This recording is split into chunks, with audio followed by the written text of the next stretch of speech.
I'm going to start. And we are talking about, we're finished the women who accompanied Jesus. And I talked in detail because I wanted to really drive this point home, that this would have been rather shocking to the original readers of the gospel. Because,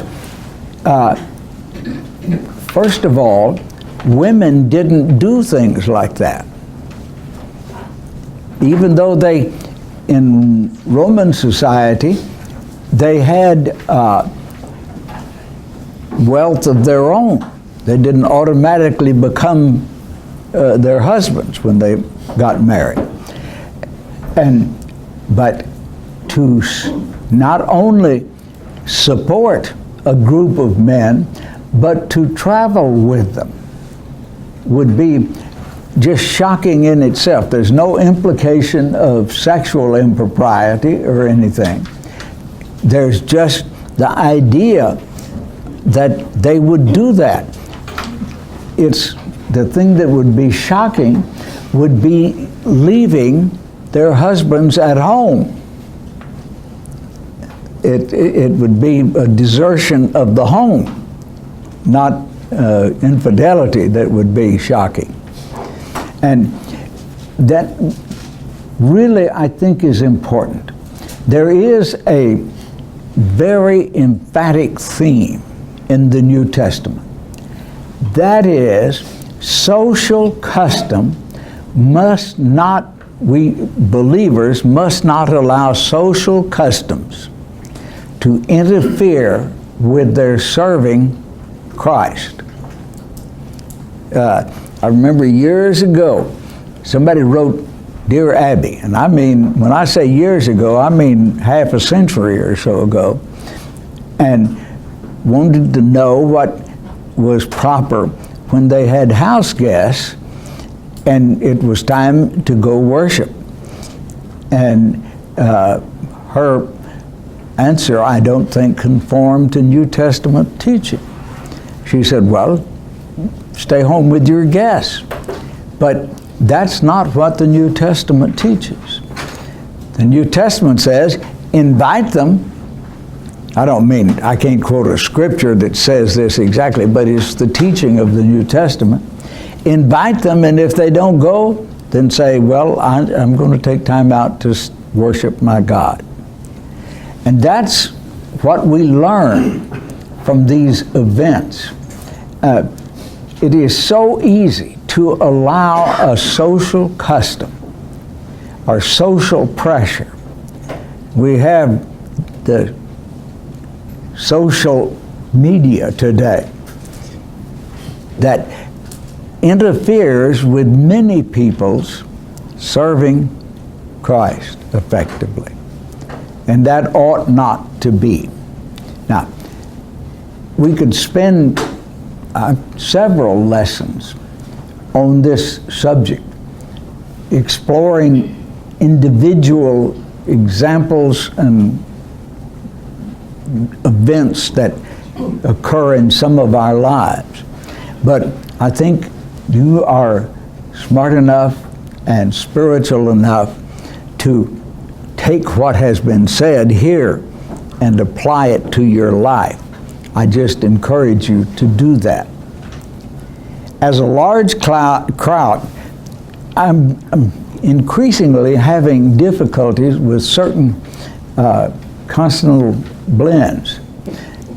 Crowd, did you hear me say cloud? I guess I'm Japanese. They have trouble mixing up R's and L's. Did you know that R's and L's are pairs of consonants in pronunciation? Say R and L. The only difference is one is stopped and one is not. L is stopped. It's a labiopalatal stop. What? I said that's our random factoid for today. Yeah. Yep. And R is not stopped. The column of air, R. It's a guttural. And by the way, at one time I knew all of the names for the kinds of consonants, and voiced and unvoiced vowels and things like that. But that's some of the stuff that will just slip away like, what is it, sands in an hourglass. Yes, I knew that would be immediately. There is something to be said for sharing, isn't there? Sharing a common cup. Okay, he spoke to them the following parable. Now, I'm not going to go into this in depth because this is one of the parables that I have a lesson on.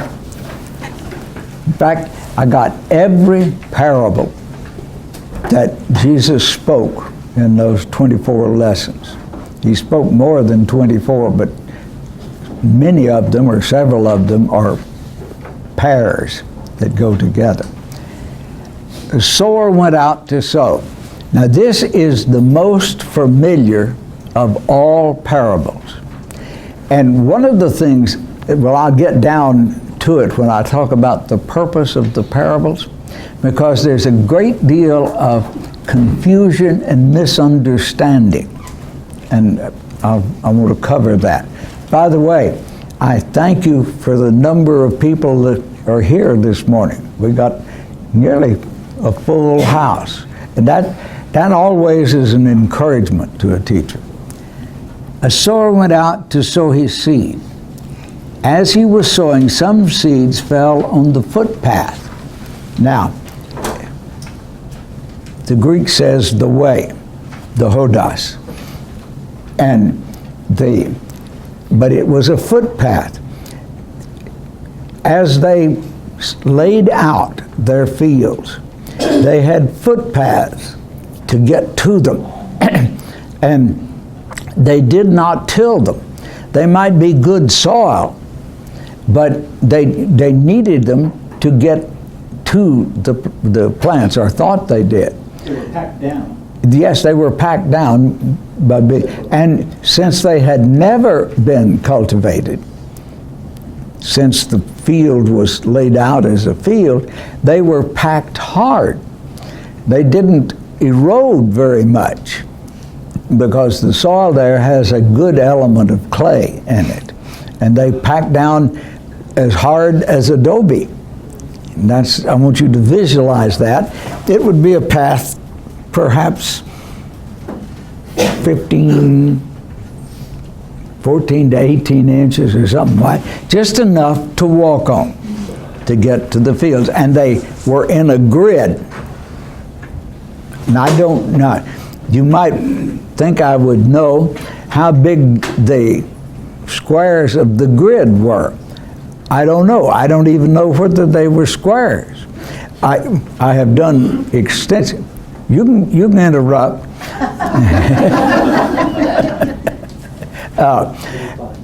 I don't even know whether they were squares or rectangles. And you know what? I have done extensive research on that. I haven't Googled it because I don't trust Google in matters of biblical religion. So I don't know. You would think that something like that, somebody would have done research on it. I have personal experience with that, living in what is now Bangladesh. They start large, and as the father dies and that land is distributed to his children, it gets smaller and smaller over time. And some of a farm might be as big as half of this room. Mm-hmm. So there's not a constant number. Well, there is some similarities. I know this, that in Jewish inheritance customs, you had the idea that the oldest son got twice as much but it would still diminish. You also had the idea of the Jubilee year, when the land was supposed to go back to the family. I notice not the individual, but the family, which originally owned it. We have reason and pretty powerful evidence to believe that the year of the Jubilee was never celebrated. It's not the only part of the law that was never enforced. The Babylonian captivity appears to have been the exact number of years that the Israelites failed to let the land rest during their time before captivity. Yeah, here's the thing. Which is an interesting idea. Yes, there is, that's not lead pipe cinch, but there's evidence in the post-exilic prophets that that's so. There's a connection made between them, and it's probable that you would intended to be interpreted that way. See how much detail we know, and and where the detail stops is just where I would like to go. I'm curious. No cat is as curious as I am. And that started when I was about 18 months old. I had never heard that. I knew that the Jubilee, as far as we know, had been celebrated, but I didn't. Yeah, that's an interesting Yeah. concept that I've come across. Yes, it, as I say, it is not absolutely stated baldly, but there is a stated connection between the two ideas. The way God does things. Yeah, yes, and it isn't consistent with the way God does things. God is a God of justice. Thank goodness He's a God of mercy and grace, too. Or we'd be in deep trouble that we couldn't get out of. Okay, where it was trampled under people's feet and eaten by the birds. Now, this is an accurate translation of the idea. Notice how Luke summarizes what Matthew makes more explicit and detailed. What it is, since there was no soil to go over and receive the seed into its midst, the birds could eat it, and it would be trampled. If it was as hard as adobe, you would, by walking on it with leather-soled sandals, not many of the seed would even sprout, and if it did, their roots couldn't go into the ground, and so they were destroyed. Some fell on rocky places. Now, it's hard to farm in rocky places. New England farms are notorious for having rocky. In fact, the idea of building fences out of piled rocks, started in England, where you had rocky soils, and continued in Massachusetts, where you had rocky soils. In Dr. Hicks, my in-laws are from, when they clear out an area, all the rocks and things like that are put as part of the fence around the area. Yeah, that's what they use it for. Yeah, that's what I'm saying. That's the way they use it. And some of those farms have been tilled for more than 300 years. And in fact, coming up on 400 years. And they still get rocks out of them. Now, the rocks, the small ones, come up first. And they get bigger and bigger as the years go by. And I used to know I could give you a scientific reason for that. It has something to do with the relative ease of movement of the larger stones. And so, anyway, they were very familiar with this. And a stone that was out in the open and had not yet been dug out was better, it was more preferable than one that was nearly to the surface. Now, they didn't use deep plowing because all they had was wooden plows pulled by oxen that had iron tips on the but they had wooden moldboards on the plows, and that was not a very efficient, nor it was very difficult to go very deep. And if you hit a rock, you would pick the plow up and go down on the other side. So you had these rocky places, and the seed would fall on it.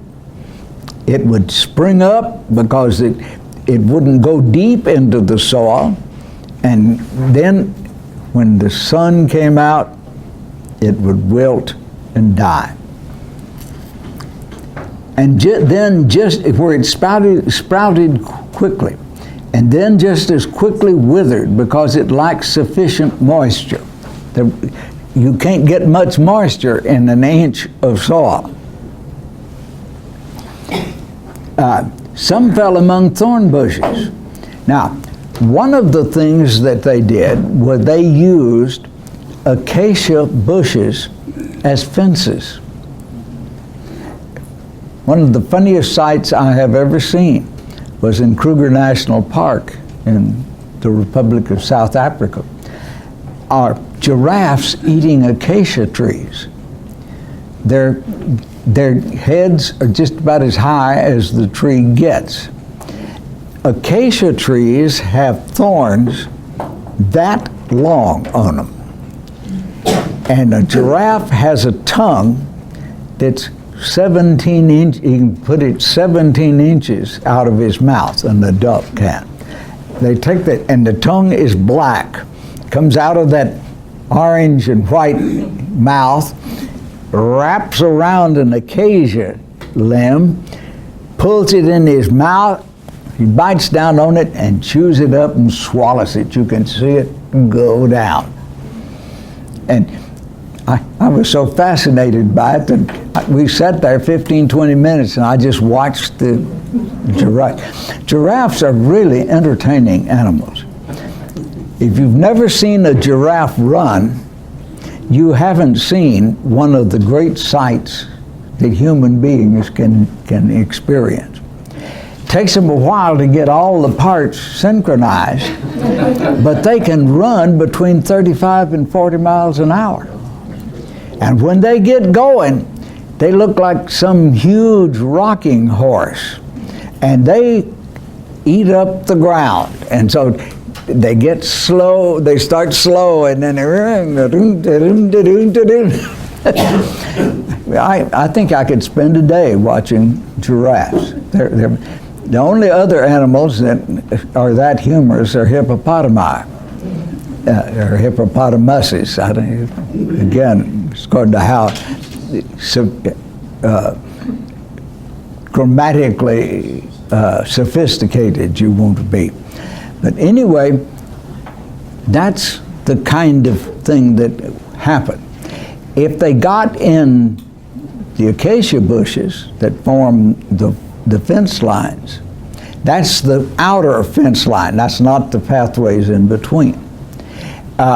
Then they would spring up, but an acacia tree is one of those kind of trees, like St. Augustine grass is to grasses.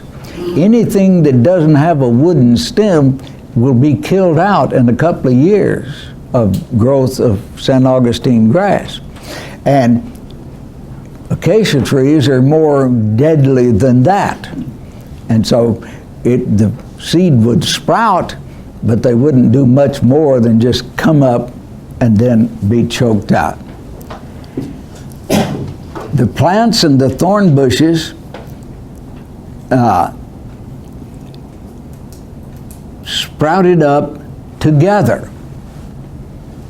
Now see, that would be the little shoots coming up from the acacia roots. They'd spring up together. And the thorn bushes soon choked out. You just have to bear with me. Choked out the plants. Still others fell on good soil and produced a harvest, 100 times the amount of seed that had been sown. As he finished saying this, he repeatedly cried out, "The person who has ears to hear with should listen to this." Now, that is an accurate modern rendering of let him who has ears to hear, hear. But hear there means to listen. You know, you can hear something and not be listening to it. Wives, you know that about your husbands. Yeah, kind of interesting that it says repeatedly. Uh-huh. In other words, this was, maybe he said it after every phrase, or? No, there's no grammatical indication of how often he did. I don't think it was that often, but it was something he did consistently and more than once. The idea is this is important because to hear Jesus in the parables requires effort. If you just listen superficially, you haven't really plumbed the depths of his meaning. Active and as opposed to passive listening. Yeah, well, yes, that's our modern. I couldn't figure out any way to put that down without sounding too modern. Okay. His disciples began to ask him what this parable might mean. Now, nearly every parable, or group of parables, after it was over, and in many cases the text says privately, meaning out of the public. This is in keeping with Jesus' statement that to you has been given knowledge of the mystery. Mystery there doesn't mean a strange thing, but what once was hidden and is now made known. And the first people to whom it was made known were the apostles of Jesus. Now it has been made known to everybody who will listen. He said to them, God has given you the gift of knowing the hitherto secret things concerning the kingdom of God.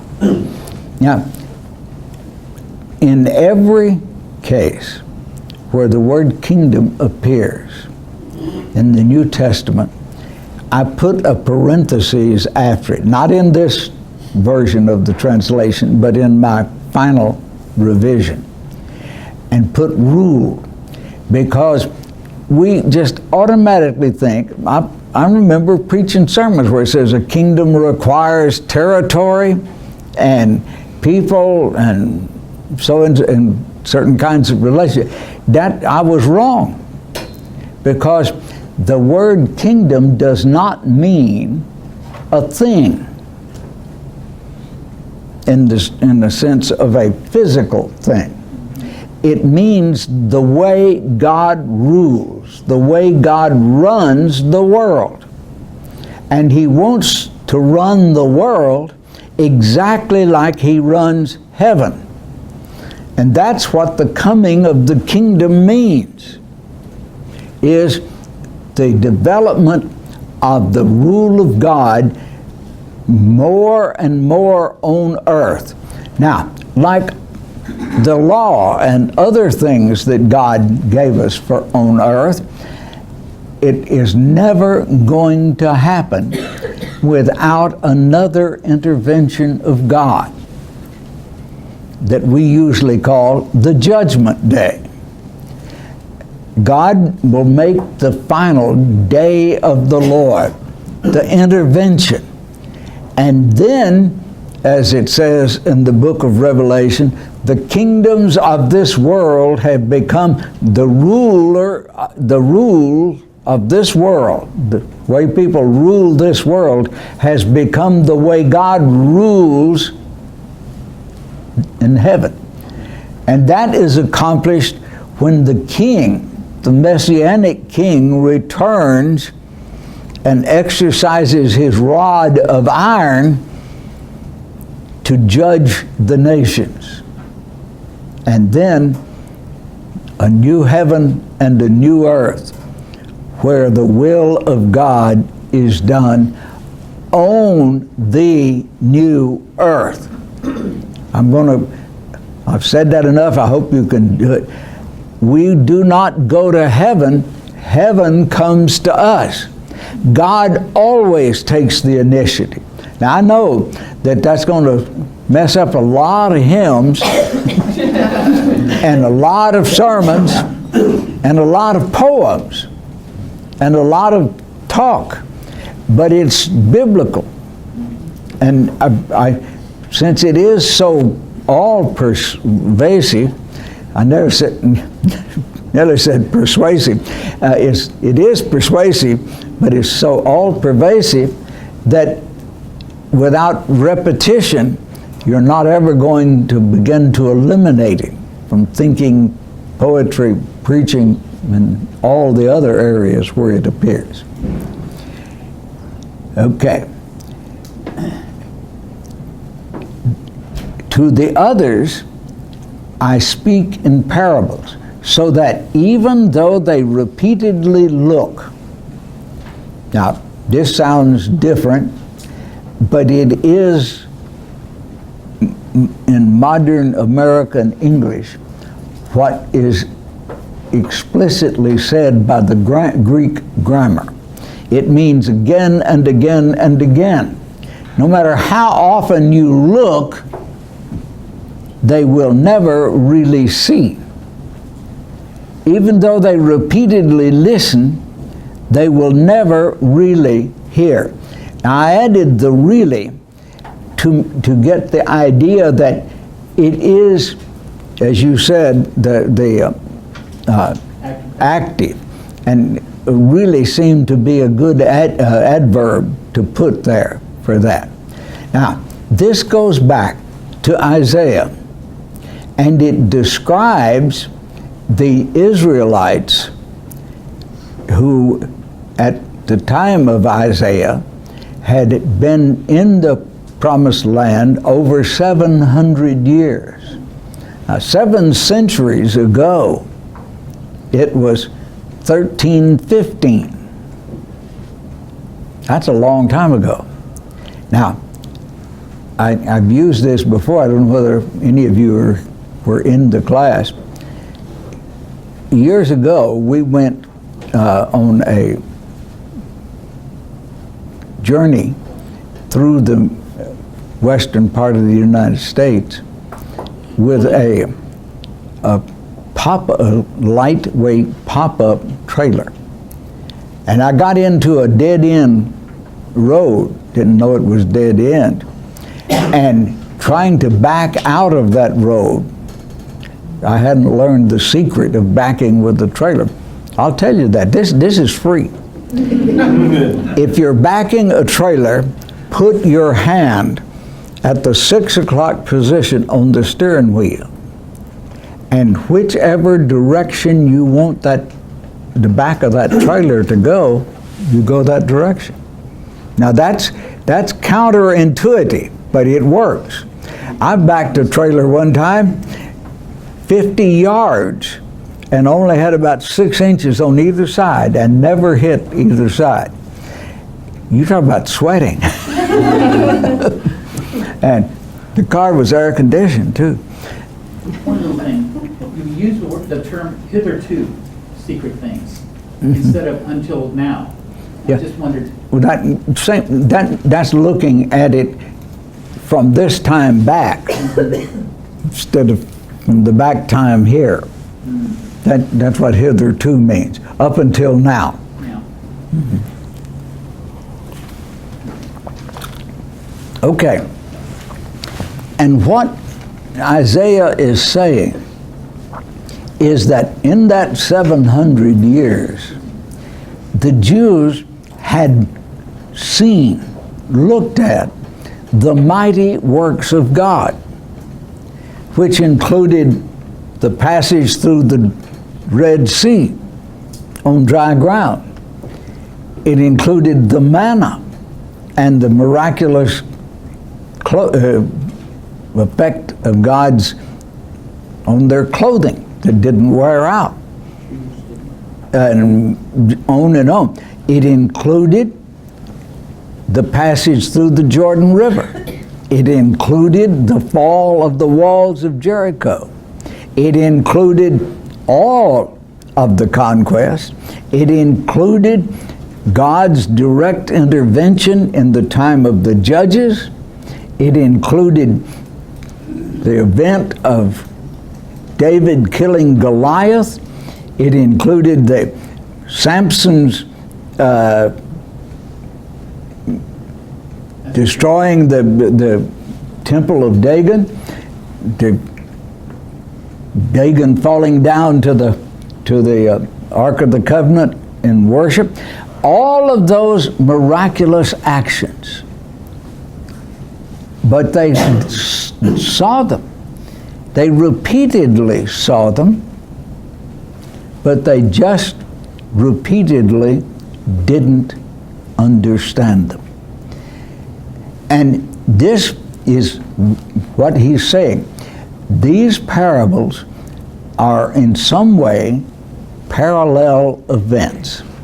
There will be people that hear them and hear them and hear them. They had heard the voice of God. It sounded like a thunder or an earthquake. Just one more, Jesse. When we were doing the little bit of study of the harmonies, and we looked at this feeding of the 5,000, one thing that Mark says that the other ones don't is that he tested them because if they didn't understand the feeding of the 5,000, what it meant to them. And in other words, he had done that for their benefit. He asked them, "You feed them." Yeah. And then he showed how they could do it through him, and they still didn't get it because immediately after that, he comes walking on the water, and they're afraid. Yeah. It's not a matter of understanding, it's a matter of a hardness of their heart, because it says when they were in the wilderness, they hardened their hearts and they were rebellious. Okay, people. yes. I don't have time to give a complete exposition of the idea of the hardness of the heart. It's a very complicated thing. I just finished reading in one of Terry's textbooks when KCI was sending her to Our Lady of the Lake to get a degree, about the idea of the hardening. And it is composed of the Egyptian background, where the hardening of the heart meant that you refused to allow the God to influence your decisions. It was a pagan god, but the idea of, and so that's the first place it's used, is the hardening of Pharaoh's heart. And you go from there, but what it is, the hardness of the heart, just like it is the hard-packed adobe soil on the pathway that kept the seed from going. That's exactly the point he's making, that mere seeing what God has done, no matter how repeated it is, no matter how spectacular it is, if your heart won't allow the meaning of that to penetrate and change the way you perceive the world and the way you act, then you haven't understood it. It's not a matter of something like understanding a theorem in plane geometry. It's not understanding something like understanding even a poem, although it's closer like understanding a poem than it is like a theorem in geography. It means that we have a moral element And if we lack morality, then God can do anything in front of us and we won't be moved by it. Think about the Pharisees. They saw demons cast out. They saw blind people see. They knew, in John 9, they knew that he was the man that was born blind. His parents testified to it. He testified to it. I was blind and now I see. And they attributed to what? The devil, Satan. That, by the way, is the unpardonable sin. We'll get maybe to that later. I can't remember whether it's that clear in Luke or not. I think it is. But that really means something that I use when I'm talking about why Jesus used parables, where Paul says that when Christ comes again and the dead in Christ are raised, those believers that are alive are changed in the twinkling of an eye, and they are raised up into the sky and meet him in the sky, in the midst of the sky, that those who are perishing is the way, probably should be future in our way of saying, who will perish because they don't have the love of the truth in their hearts. See, there is a moral responsibility to be like the Thessalonians, who were more noble than, let's see, no, it was the so-and-sos were more noble than the Thessalonians because they what? Bereans, thank you. I ought to know that. There's enough Berean Baptist churches around it. I ought to remember that. That they were more noble because they examined the scriptures to see if what Paul was preaching was so. And see, that is a hard idea. We think that facts, true things, are self-enforcing, self-understanding. You don't have to watch many things on Facebook to know that that's totally false. People believe what they want to believe. The recent upset and confusion over the Army's war games. Again and again and again, it was shown why they were doing it. And yet people would listen to that and go right back to what they had formulated in their own minds. No other source for it. Somebody just said, well, we better watch out about that because they're here to take our freedom. See, we see all those examples, and yet we don't apply them to the scriptures. People are the same today as they were then. That's one thing that makes me know that the Bible is God's revelation, because He tells us that people are people. They're just as muddle-headed today as they were muddle-headed. Maybe I ought to say muddle-hearted. Okay? That makes sense, doesn't it? Okay. That's the idea here. So Jesus used parables to separate between those who loved the truth and those who didn't love the truth. In my second lesson on parables, I go and I say it this way. what the parables were are the word of truth that will judge you on the judgment day. This is, see, there is judging. Actually, the judging goes on in this life. The judgment day is just the sentencing day. So, what's happening is, that's what parables do.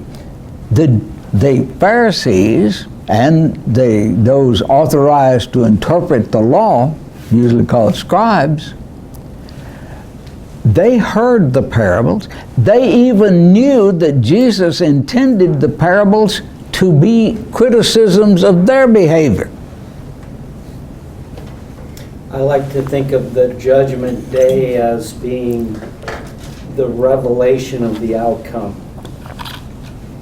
Yes, that's a very accurate way to put it. Yeah. It reveals the outcome of what was done during your lifetime Yeah. and your decisions. Well, see, that is also for believers. Mhm. Oh, yeah.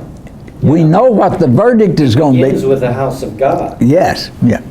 And we don't have to be afraid of that judgment day.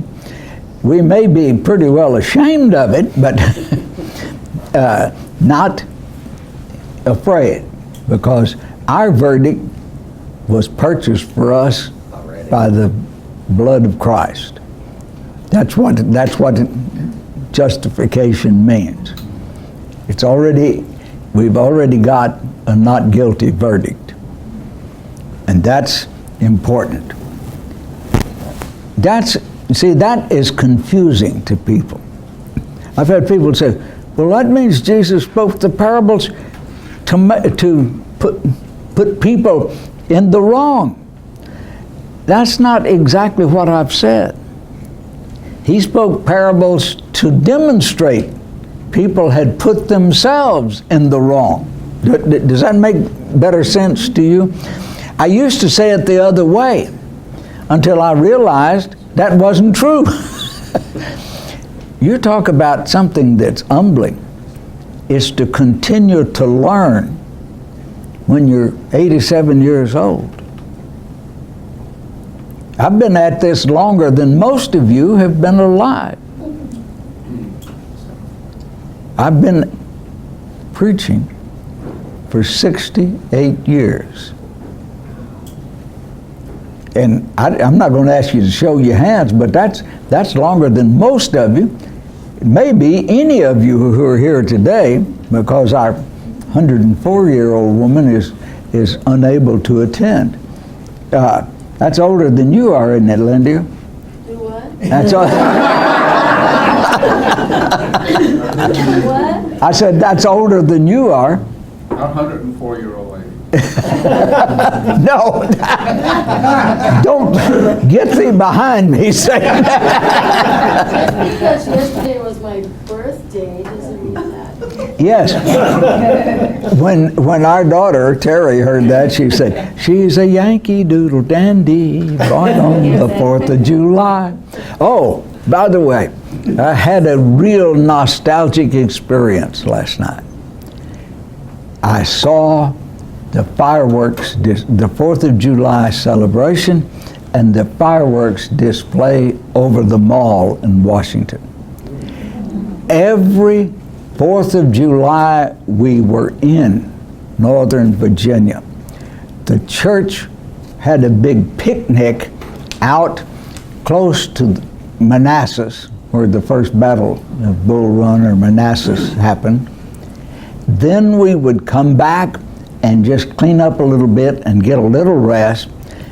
We'd get in buses, and everybody in the church that was able and wanted to drive down and park the buses behind the Jefferson Memorial, and the church would sit on the steps of the Jefferson Memorial throughout that wonderful fireworks display.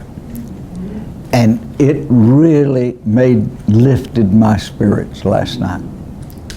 It is, I think, the best fireworks display in the world. for length of time. The only thing they do not do, and I've often wondered why, it may be too expensive or something, and that is, it is possible by fireworks to blast something up in the sky, and when it explodes, it will be the Star-Spangled Banner. And it doesn't last. Maybe they don't think it's worth it. I think that's the way it ought to end myself. But as it were, mine and I both sat there and watched it and were enthralled by it because it brought back such precious, wonderful memories. It took me a long time to realize those celebrations weren't for me. What? It took me a long time to realize those celebrations weren't for me. Linda, I understand that. When I was about 5 years old, we started driving through Lake Charles, Louisiana. And I just knew the lake was named for me. I still suspect it. And so that's a human thing, a childish thing. What? Nothing. Nothing. Well, from who said it, I expected that. It was a compliment. Well, it was you just assumed I meant negative, which I did. Okay. Got you there. This is what the parable means. The seed is the word that comes from God. Now, it says word of God, but the definite, explicit meaning of the term is the word that comes from God. In both the impersonal sense as the written word, and in the personal sense in the person of Christ. And they are, there's no metaphor that really gets that, because one is the incarnation of the other. And there is no metaphor that describes incarnation. The closest thing that I know of is one is the mirror image of each other. But the problem with mirror image is the mirror image is turned Upside down. up, no, not upside, well, up, it's from right to left. Right, opposite. Yeah, it's opposite. And you talk about something difficult to conceive of. This is a product of Einstein's theory of relativity. If you could go to the periphery of the known universe, which is about 13.67 billion light years from here, and that's a fur piece, folks. And you had a ship that would take you around. When you got back to your starting point, your left hand would be on your right, and your right hand would be on your left. Now that's mathematically provable. It's not all the difficult things that topology can prove. Topology can prove, as of about 15 years ago, something like that. No, it was 97, I guess it was. That's 18 years ago. That it only takes 4 colors to make a map that no 2 colors will touch. They can prove that on a toroid, which is donut shaped, they can take 7 colors to do that. The one that is most amazing, and you'll think I'm lying, they can prove that a river can only have 9 tributaries. Now, I don't mean that rivers have only 9 tributaries. They can prove that that's the most they can have. And don't ask me how. I can't prove any of them.